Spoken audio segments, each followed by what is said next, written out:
Hello! Alors aujourd'hui on se retrouve dans une nouvelle vidéo tant attendue dans laquelle je vais raconter vos histoires paranormales ou qui traitent du sixième sens. Alors je me suis installée dans une petite ambiance cocooning et chaleureuse pour trancher avec le côté un peu dark et flippant des histoires, histoire de vous rassurer si vous êtes des flippettes tout comme moi. Petit feu de cheminée, petit coussin confortable, petite lampe tamisée. Et c'est parti. Stack my money tall as a mountain.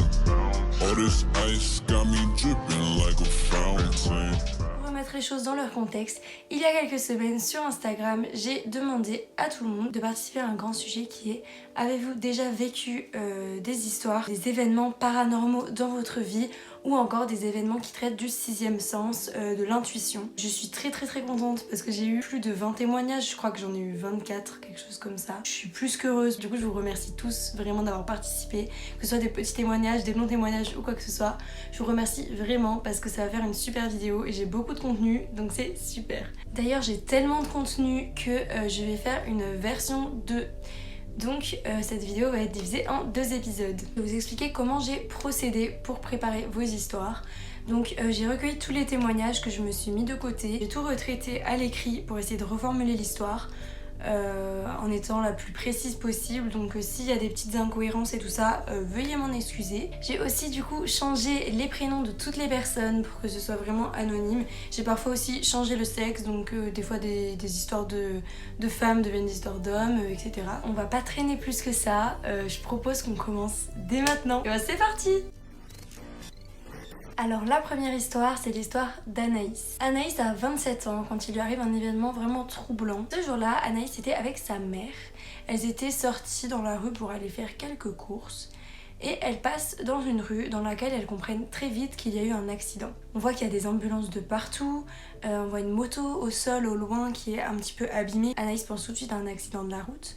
Puis en passant du coup dans cette rue, parce qu'elles étaient obligées de passer par cette rue pour aller là où elles voulaient aller, elle passe à côté d'un corps, donc un homme allongé au sol juste à côté de l'ambulance. Elle n'arrivait pas donc à identifier s'il était en vie ou non.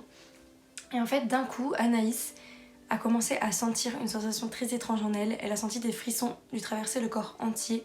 Et c'est des frissons et une sensation qu'elle explique ne jamais avoir ressentie avant, donc une sensation vraiment très particulière qui l'a vraiment perturbée. Et au moment où elle a ressenti ces frissons, sa mère l'a regardée, elles se sont échangées un regard toutes les deux et sa mère lui a dit: est-ce que toi aussi t'as ressenti ça? Anaïs a regardé sa mère et elle a compris que sa mère a ressenti exactement la même chose qu'elle au même moment. Les deux ont ressenti vraiment quelque chose de très étrange à ce moment-là. Elles ont continué leur journée en étant très perturbées, en se demandant ce qui s'était passé. Et Anaïs avait une petite idée de ce qu'elle avait pu peut-être ressentir à cet instant, même si c'était quand même très étrange et très flou. Anaïs, le lendemain matin, elle va ouvrir les journaux et elle va voir que dans la rue même à laquelle elles ont passé, à l'heure à peu près précise à laquelle elles sont passées à côté de cet homme, l'homme venait de décéder d'un accident de moto.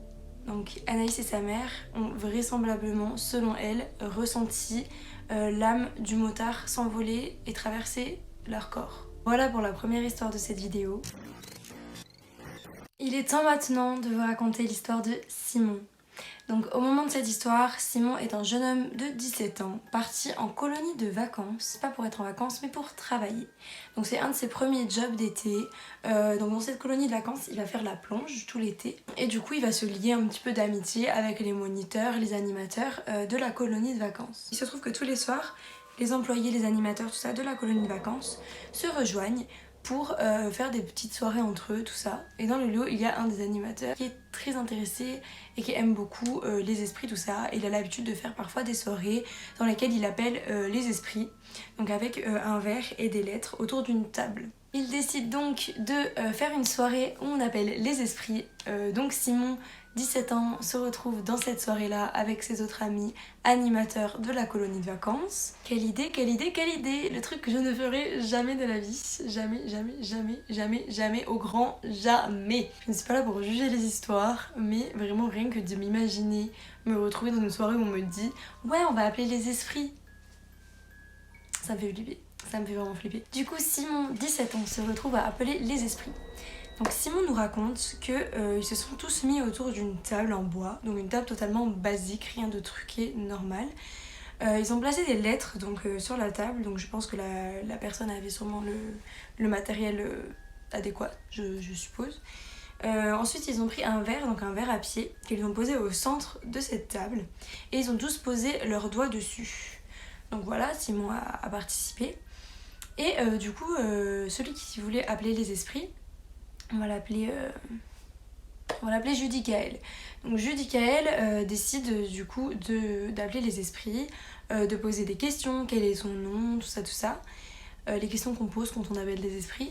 À croire que je m'y connais, c'est pas trop le cas, mais bon. Et du coup, Judicaël, Simon et tout le monde posent son doigt sur le verre. Et il se trouve que le verre commence à se déplacer de lettre en lettre. En sachant que Simon lui touche juste le verre avec son doigt, il ne le pousse pas, il ne fait rien de tout ça. Il est intrigué, mais il se dit que tout le monde doit, avec la pression de son doigt, faire bouger le verre et tout ça, ce qui est totalement possible en soi. Mais le verre bouge quand même très précisément, de lettre en lettre, assez rapidement comme ceci. Donc Simon commence quand même à avoir un petit peu peur. Puis, suite à une autre question posée à l'esprit, le groupe de jeunes se retrouve face à une situation vraiment très très étrange et vraiment qui fait très très peur. C'est-à-dire que le verre se met à tourner sur la table, pas sur lui-même, mais à tourner autour des lettres, vous voyez ce que je veux dire, comme ceci, de plus en plus rapidement, au point que du coup les doigts de toutes les personnes qui avaient posé leurs mains autour du verre se retrouvent vraiment littéralement emportés comme ceci autour de la table. Donc tout le monde se met à vraiment paniquer et le verre commence à tourner tellement rapidement qu'avec la vitesse il se lève en fait et il s'explose contre le mur à côté. À ce moment-là, Simon raconte que tout le monde s'est levé d'un bond en criant et a fui la pièce. Simon, du coup, depuis est traumatisé. Aujourd'hui, il est grand, mais à l'époque, il était vraiment très traumatisé. Il a eu vraiment très peur. Et pendant des années, il s'est vraiment posé la question d'où ça pouvait venir, qu'est-ce qui s'est passé. Parce que ça bougeait en fait vraiment tellement vite et le verre s'est vraiment éclaté contre le mur que ça ne pouvait vraiment pas être les personnes qui le faisaient bouger volontairement. Aujourd'hui, avec le recul, donc Simon me raconte qu'il pense que ça peut être un phénomène physique qui s'explique par le magnétisme et tout ça que les corps peuvent dégager. Maintenant, je vais vous raconter l'histoire de Magali. Donc Magali est une jeune adolescente lorsqu'il lui arrive quelque chose de très étrange à elle et ses parents. Magali, quand elle était jeune adolescente, elle est partie en vacances avec ses parents. Et pour l'occasion, ses parents avaient acheté un appareil photo jetable. Tu prends les photos et en fait tu peux pas les voir, tu les vois qu'à la fin, une fois qu'elles sont développées. Pour en revenir aux faits, donc Magali était partie en vacances avec ses parents. Et lors de ses vacances avec ses parents, ils ont décidé de faire un petit séjour, un petit passage en fait, dans un lieu de pèlerinage, un peu comme Lourdes, qui s'appelle Notre-Dame de la Salette. Donc moi je ne connais pas, je sais pas si certaines personnes connaissent, mais du coup c'est un lieu saint, donc un lieu de pèlerinage qui est assez connu parce qu'il y a longtemps, il y aurait eu une apparition de la Vierge en ce lieu, qui aurait fait des prédictions assez précises qui se sont ensuite réalisées dans l'histoire. Même aujourd'hui, c'est encore assez incroyable les prédictions qui avaient été faites par la Vierge à cette époque, à quel point les choses se sont réalisées en fait par la suite. C'est pourquoi sur ce lieu il y a aussi des statues vraiment magnifiques, beaucoup de statues qui représentent la Vierge. Donc une fois là-bas, ils ont pris beaucoup de photos, donc des photos des paysages, des photos autour d'eux, mais aussi des photos des statues et des représentations de la Vierge. À la fin de leurs petites vacances, ils font donc développer les photos et il se trouve que sur certaines photos, il y a des petits éléments étranges. Seulement sur certaines photos en particulier. Sur les photos des statues de la Vierge et uniquement sur celle-ci, donc celle prise quelques secondes avant ailleurs, ou quelques secondes après, je sais pas, sur un autre élément de l'endroit, non, pas ce détail-là. Donc uniquement sur les photos de la Vierge, Magali et ses parents observent des petites taches cuivrées, un petit peu dorées, un peu étranges, présentes sur les photos. Donc des petites taches un peu partout. Ils se sont dit que ça pouvait être peut-être le reflet du métal avec le soleil, tout ça. Et en fait, quand on regarde bien, non, ça ne peut pas être ça. C'est pas du tout dans la bonne direction. Puis même, ça ne ressemble pas à un reflet de soleil, à un reflet de cuivre, de dorure et tout ça. Du coup, Magali et ses parents se retrouvent vraiment perplexes face à ces photos. Voilà, c'est fini pour l'histoire de Magali. Très étrange et très perturbant. Maintenant je vais vous raconter plusieurs petites histoires à la suite parce que je trouve qu'elles se rejoignent assez sur le même thème. La première histoire, c'est l'histoire de Isabelle. Donc Isabelle était petite et jeune, donc elle avait 10-11 ans lorsqu'elle a perdu son grand-père. Il se trouve que le soir où son grand-père est décédé et le moment où elle l'a appris, c'était vraiment en pleine nuit. Elle s'est retrouvée en fait réveillée par un appel dans sa maison. S'ensuit un moment vraiment d'émotion. Avec la fatigue, l'émotion forte et en sachant que c'était en plein milieu de la nuit, Isabelle s'est rendormie. Le lendemain matin, lorsqu'elle s'est réveillée, elle s'est rappelée de quoi elle avait rêvé pendant le passage où elle s'est rendormie dans la nuit. Elle a rêvé qu'elle arrivait chez ses grands-parents, précisément du coup chez son grand-père. Elle allait le rejoindre et son grand-père était totalement conscient que c'était la dernière fois qu'ils se voyaient et qu'il fallait qu'ils se disent au revoir. Isabelle a vraiment rêvé d'un moment super émouvant, très réaliste, dans lequel elle passait vraiment une après-midi entière avec son grand-père. À la fin de l'après-midi, il s'enlace, son grand-père lui dit adieu, lui dit qu'il ne reviendra pas, mais qu'il est content d'avoir passé ce moment-là avec elle et il lui dit au revoir. Et Isabelle s'est rappelée de ce rêve-là le lendemain matin et s'est sentie vraiment très perturbée, mais d'un coup beaucoup moins triste et beaucoup plus apaisée parce qu'elle a vécu en fait le dernier moment qu'elle avait à vivre avec son grand-père. Elle a pu lui dire au revoir. Donc Isabelle est persuadée que son grand-père, avant de partir définitivement et de quitter définitivement notre monde, est passé dire au revoir à ses êtres chers dans leur sommeil une dernière fois.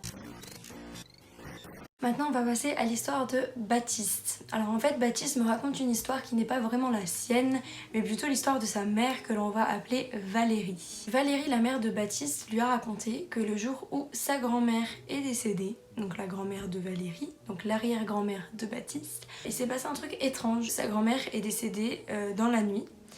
Et Valérie l'a su seulement le lendemain matin, après avoir eu sa famille au téléphone. Et la nuit où sa grand-mère est décédée, elle a rêvé en fait, du coup sans savoir qu'elle était décédée, je répète encore une fois, elle a rêvé qu'elle venait la voir dans son rêve et que, encore une fois, en étant totalement consciente que c'était son dernier moment avec sa petite fille et qu'il fallait qu'elle lui dise au revoir et qu'elle lui a dit au revoir, qu'elles ont passé un moment ensemble. Et elle a su du coup après, une fois s'être réveillée et tout ça, le lendemain matin, que sa grand-mère était décédée au milieu de la nuit, c'est-à-dire au moment même où Valérie a rêvé, elle disait au revoir à sa grand-mère. Valérie, la mère de Baptiste, est persuadée que sa grand-mère est allée lui dire au revoir une dernière fois avant de s'envoler au ciel. Maintenant je vais vous raconter l'histoire d'Amélie, donc qui est toujours dans le même thème. Donc Amélie en fait a perdu sa mère assez jeune et peu de temps après son décès, elle a fait un rêve, son téléphone sonnait et que sa mère du coup l'appelait. Donc du coup dans ce rêve elle prenait des nouvelles de sa fille au téléphone, elle lui demandait comment elle allait, qu'est-ce qu'elle faisait de sa vie, elle lui a demandé ses projets, enfin une conversation très réaliste dans laquelle sa mère prend des nouvelles d'elle et veut savoir comment elle va. Et pendant son rêve en fait, elle entendait mal le téléphone, en fait ça grésillait, il y avait des petits problèmes de connexion, mais elles ont quand même réussi à avoir la conversation, mais on entendait souvent grésiller tout ça. Donc le lendemain matin, un peu perturbée, Amélie au petit déjeuner en parle à son frère. Donc elle lui dit qu'elle a rêvé de maman, que dans la nuit elle a rêvé qu'elle prenait des nouvelles d'elle et tout ça. Et son frère l'interpelle en lui disant « mais moi aussi j'ai rêvé de maman ». Elle prenait des nouvelles de moi aussi et en fait on était tous les deux au téléphone. Du coup Amélie regarde son frère et lui dit moi aussi c'était exactement pareil, on était au téléphone dans le rêve et puis je l'entendais mal, ça grésillait et tout ça. Et son frère un peu choqué lui dit mais c'est vraiment bizarre, moi aussi ça grésillait, c'était exactement pareil. Du coup tous les deux se racontent leur rêve et se rendent compte en fait qu'ils ont rêvé exactement de la même chose la même nuit. Donc ils ont tous les deux rêvé que leur mère les appelait pour prendre des nouvelles d'eux, savoir comment ils allaient et que le téléphone grésillait pendant l'appel. On peut en penser un peu ce qu'on veut de cette histoire, mais on peut du coup penser que leur mère est venue leur rendre visite dans la nuit pour prendre des nouvelles d'eux. Donc maintenant, je vais vous raconter l'histoire de Mathéo. Mathéo a été perturbé toute son enfance par un petit détail un peu étrange. Je prends le coussin pour ne pas avoir peur. Mathéo vivait dans un appartement avec sa sœur et ses parents quand il était petit. Et dans la chambre de sa sœur, il y avait une croix, donc une croix chrétienne, dans un angle de sa chambre, donc qui était suspendue, vous voyez, par une petite corde. Et il se trouve que Mathéo a le souvenir que cette croix se balançait sur elle-même tout le temps, à chaque instant, vraiment constamment, quoi. Comme ça, donc un petit peu comme le salut des Miss France. Quand ils étaient petits, voilà, ça les faisait un peu flipper, puis ils se sont dit bon, dans la chambre il y a 2 fenêtres différentes sur 2 murs différents, c'est peut-être le courant d'air qui fait ça et tout ça. Mais c'était tout le temps en fait, vraiment constamment. Et ils n'ont jamais eu d'explication parce qu'ils étaient petits, ça les a perturbés, mais ils n'ont pas forcément cherché plus loin, lui et sa sœur. Mais voilà, ça les a toujours perturbés, ils n'ont jamais trop su pourquoi. Voilà, vous voyez ce que ça fait cette vidéo. Vous savez que j'ai peur toute seule dans ma chambre. Ça craint, j'en ai marre. Je me suis plusieurs fois dit dans ce projet dans quoi tu te lances. Dans quoi est-ce que tu te lances en sachant que tu as peur de ouf de ce genre d'histoire. Dans quoi tu te lances à les écouter, à les retravailler, à les redire. À être toute seule dans la chambre comme ça, vous les raconter, vraiment, je sais pas dans quoi je me lance, mais je me lance. Alors désolée s'il fait un peu plus sombre dans la pièce, j'ai fait une petite pause et il fait nuit. Voilà, parce qu'on est en hiver et qu'il fait nuit à 17h et que c'est génial. Maintenant je vais vous raconter l'histoire de Alexia. Alexia a 12 ans quand l'événement étrange de sa vie a eu lieu. Elle est au collège et quand elle rentre du collège, souvent elle est toute seule chez elle pendant un petit moment. Donc elle a l'habitude de prendre son goûter toute seule chez elle, le temps que ses parents rentrent et tout ça. Donc il faut savoir que la maison d'Alexia, elle est faite de cette façon. Il y a la cuisine qui est fermée par une porte et cette porte donne sur un grand couloir. Donc Alexia est installée dans la cuisine, assise du coup dos à cette porte qui donne sur le grand couloir et cette porte est ouverte. Alexia est en train de prendre son goûter, de se faire des tartines et tout ça, comme d'habitude, quand soudain elle entend des bruits de pas dans le couloir juste derrière elle. Moi aussi je suis dos à la porte. Yes. Alexia entend des bruits de pas derrière elle pendant qu'elle prend son goûter. Mais elle se rappelle qu'elle est seule dans la maison et qu'il ne peut pas y avoir quelqu'un en train de marcher derrière elle. Donc elle est pétrifiée en fait, elle a super peur. Elle est tellement pétrifiée par la peur en fait qu'elle bouge plus et qu'elle n'arrive pas à se retourner. Elle peut pas se retourner, elle a trop peur. Et elle sent vraiment une présence derrière elle. Et elle sent pas une présence positive, elle sent une présence négative. C'est-à-dire qu'elle sent qu'une personne est là et qu'elle lui veut du mal. Elle ressent vraiment cette sensation-là et elle me dit qu'elle se souvient encore vraiment de cette sensation et que c'était une sensation horrible. Au bout d'un petit moment, elle arrive à se retourner et elle se rend compte qu'il n'y a personne. Et du coup, elle commence à chercher partout dans sa maison, voir s'il y a quelqu'un. Et il n'y a personne chez elle. Elle est vraiment toute seule. Selon elle, il y avait quand même quelqu'un, même si c'est pas quelqu'un concrètement, qui voulait du mal et qui était derrière elle dans le couloir pendant qu'elle prenait son goûter. Pardon, je ne chasse pas les esprits avec mes mains comme ça, je chasse juste les petites peluches de mon pantalon qui font un peu les faux folles et qui vont partout. Alexia m'a raconté une deuxième histoire qui lui est arrivée et qui fait quand même assez peur aussi. Il se trouve qu'Alexia, en étant un peu plus grande, donc adolescente, s'était couchée tard un soir et tout ça. Elle était dans sa chambre et il était minuit environ. Et elle avait envie d'aller aux toilettes. En voyant l'heure, elle se rappelle de l'histoire un petit peu de la Dame Blanche. Comme quoi, quand on passe à minuit devant un miroir et qu'on regarde dedans, on peut apercevoir la Dame Blanche. Donc Alexia décide d'aller quand même aux toilettes. Et elle se dit, elle a un petit coup d'audace comme ça et elle se dit je vais regarder dans le miroir. Donc elle va aux toilettes, tout ça, ses toilettes sont dans sa salle de bain, c'est-à-dire qu'il y a un miroir dans la pièce. Donc elle va aux toilettes et au moment de sortir de la pièce et d'éteindre la lumière, elle jette un coup d'œil dans le miroir et elle voit un flash, un grand flash blanc comme ça. Elle a hyper peur.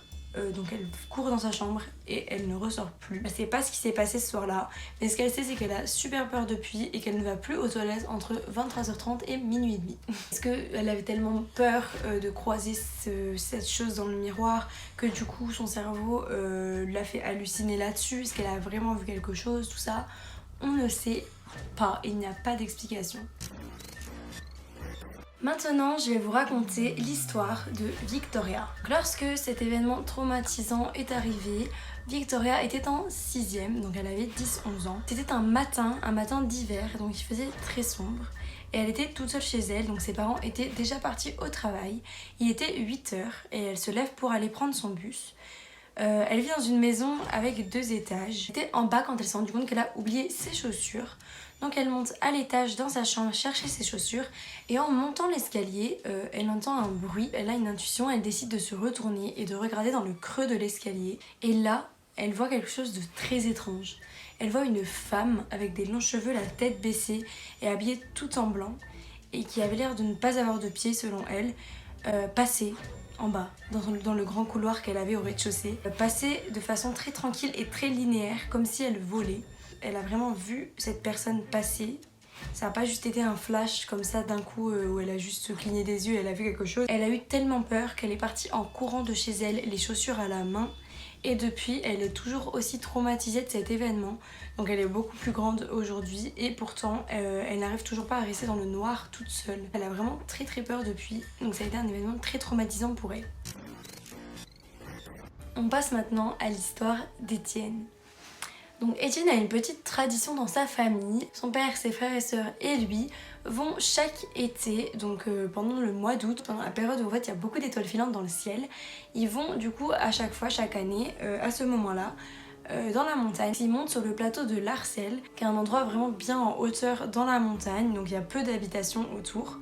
Et même sur les routes pour y monter sont des routes de montagne étroites qui sont peu fréquentées. Donc ils mangent là-haut, tout ça, et après ils ont l'habitude de se poser avec un plaid et de regarder les étoiles filantes dans le champ. L'été 2013, Étienne part faire ça, mais seulement avec son père cette année-là. Toute la soirée se passe très bien, ils mangent là-haut, ils regardent les étoiles et tout ça.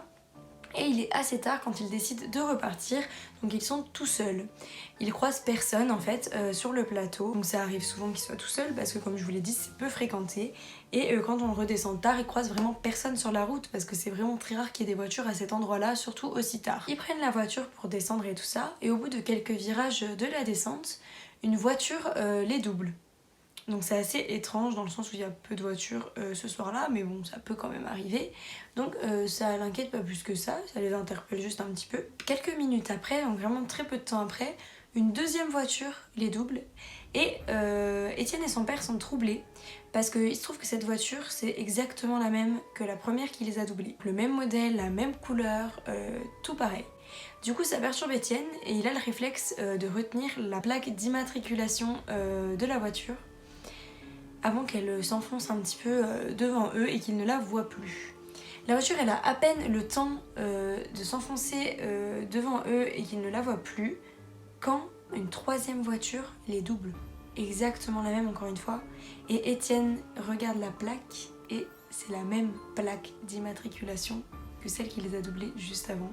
C'est comme si c'était la même voiture qui les avait doublés 3 fois de suite en quelques minutes, quelques secondes d'intervalle. Ce qui est très perturbant, c'est que Étienne et son père commencent à être un peu rationnels et se disent « Ah oui, mais la voiture qui nous a doublés juste avant, elle a dû avoir un problème, se ranger sur le côté, elle est repartie après, donc elle nous a redoublés. » Sauf qu'il se trouve qu'ils sont sur une route de montagne sinueuse, assez fine et tout ça, dans laquelle il y a peu d'espace pour déjà se ranger sur le côté et encore moins sur la route sur laquelle ils étaient parce qu'il y avait des arbres en fait sur les côtés, donc on peut pas se ranger sur le côté.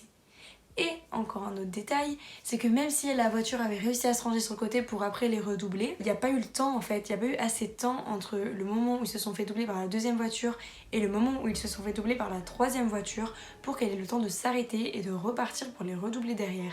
Il n'y a vraiment que quelques secondes entre ces deux voitures là, donc il n'y a pas eu assez de temps pour que ce soit possible. Étienne et son père sont vraiment très perturbés par ce qui vient de se passer. Ils se sentent vraiment mal, c'est vraiment très étrange. Ils se sont sentis bizarres entre tous ces événements-là. Le fait de descendre aussi tard, qu'en plus ils croisent une voiture, qu'en plus ce soit la même voiture qui les redouble 3 fois, donc quelque chose de très étrange sans explication. Ils se sont dit que ça pouvait être juste des coïncidences, qu'ils avaient juste peut-être pas compris certains détails de ce qui leur est arrivé, mais néanmoins ils sont quand même très perturbés par ce qui s'est passé. Et ils n'ont toujours pas d'explication à ce qu'ils ont vécu. On va terminer cette vidéo avec une dernière histoire. Donc qui porte cette fois pas sur le paranormal et les esprits, mais sur le 6e sens et l'intuition. Donc j'ai eu vraiment peu de témoignages dans ce sens-là, j'en ai eu 3. Donc je vais vous en raconter un dans cette vidéo et 2 dans la prochaine. Je vais vous raconter l'histoire d'Alicia. Alicia en fait c'est une jeune femme, donc à une vingtaine d'années. et qui a très souvent des mini prémonitions. Par exemple, quand elle pense à quelque chose, souvent ça se passe vraiment juste après qu'elle y ait pensé, ou quand elle pense à quelqu'un, cette personne lui envoie un message ou l'appelle systématiquement les secondes qui suivent. Donc elle sent qu'elle a une espèce de sensibilité comme ça, d'intuition assez présente dans sa vie quotidienne. Et il se trouve que Alicia, un été, elle est partie du coup à la journée avec une bande d'amis à elle, dans les gorges du Verdon. Donc je sais pas si vous connaissez cet endroit, c'est un endroit assez magnifique où on peut se baigner, tout ça. Elle passe son après-midi dans les gorges du Verdon avec ses amis. Donc pour partir dans les gorges du Verdon, ils y sont allés à 2 voitures, donc ils ont rempli 2 voitures avec sa bande d'amis. Elle avait prévu dans quelle voiture elle allait aller pour le retour et tout ça. Donc, tout se passe bien, ils se baignent, ils passent une bonne journée, rien de bizarre, tout est vraiment très sympa. À la fin de la journée du coup, Alicia, au moment de monter dans la voiture dans laquelle c'était prévu qu'elle aille, elle se sent mal. Elle a une intuition, elle se sent bizarre et elle sent qu'il faut pas qu'elle aille dans cette voiture, elle a pas envie en fait. Elle a pas envie d'aller dans cette voiture, elle a envie d'aller dans l'autre voiture et elle refuse d'aller dans la voiture dans laquelle elle était censée aller. Donc elle va dans la voiture de ses autres amis. Donc le trajet se passe bien, donc il y a environ 2h30 de route pour le retour. Ce qui fait que Alicia s'endort dans la voiture pendant le trajet. Et pendant le trajet, elle se fait réveiller par un coup de téléphone. Voilà, qui sonne dans la voiture, tout ça, donc ça la réveille. Tous les personnes décrochent le téléphone dans la voiture et Alicia entend que c'est l'autre voiture dans laquelle elle était censée aller, donc l'autre partie de son groupe d'amis, qui les appelle parce qu'en fait ils ont eu un accident quand même assez grave. Ils ont fait une sortie de route où leur voiture a fait des tonneaux et s'est retrouvée dans un fossé. Donc un accident assez violent et assez traumatisant. Je vous rassure tout de suite, tout le monde va bien, mais tout le monde est vraiment très traumatisé. Donc ils ont eu cet accident de voiture parce que le conducteur s'est endormi au volant. Donc ça aurait pu même être encore plus grave. Et du coup à ce moment-là, Alicia se dit heureusement qu'elle n'est pas montée avec eux dans la voiture. Si ça se trouve, elle aurait eu une des plus grosses blessures, elle aurait eu des séquelles et même dans tous les cas, heureusement qu'elle n'a pas vécu un accident de voiture traumatisant. Donc Alicia est impressionnée parce que vraiment elle avait ressenti qu'il fallait pas qu'elle monte dans cette voiture sans aucune raison. Elle n'est pas persuadée que c'est du 6e sens. Elle se demande si c'est du 6e sens ou si c'est juste une coïncidence, comme ça peut arriver. Mais le truc c'est qu'en fait ça lui arrive vraiment très souvent ce genre de situation. Du coup à un moment donné elle se dit que c'est peut-être plus des coïncidences et que c'est juste elle qui a une sorte de 6e sens important. Voilà les amis, c'est la fin de cette vidéo, j'espère qu'elle vous a plu. Donc on se retrouve dans la suite de cette vidéo très prochainement. Je sais pas si ce sera la semaine prochaine ou la semaine d'après, mais en tout cas très prochainement, ne vous inquiétez pas. Et je vous raconterai du coup des explications rationnelles que j'ai sur certaines histoires après des recherches que j'ai pu faire dans la prochaine vidéo, donc dans l'épisode 2. Je vous remercie d'avoir regardé cette vidéo. N'hésitez pas à me suivre sur mon compte Instagram, comme ça vous saurez quand sort la prochaine vidéo des histoires. Et aussi pour me contacter si vous avez des idées de vidéos, de témoignages dans ce style-là que je pourrais faire sur d'autres thèmes. N'hésitez pas à me donner vos idées, c'est toujours très enrichissant. En tout cas, si vous avez aimé cette vidéo, je vous laisse mettre un petit pouce bleu et surtout un petit commentaire. Toutes les personnes qui m'ont donné des témoignages et qui ont reconnu leurs histoires, n'hésitez pas à me dire en commentaire ce que vous en avez pensé, si je l'ai bien retranscrit ou non, tout ça, ça me ferait vraiment trop plaisir d'avoir votre avis sur tout ça. A très bientôt dans une prochaine vidéo. Merci de m'avoir écouté. J'espère que vous dormirez mieux que moi ce soir. Et je vous fais des gros bisous. Get it. I stack my money tall as a mountain. All this ice got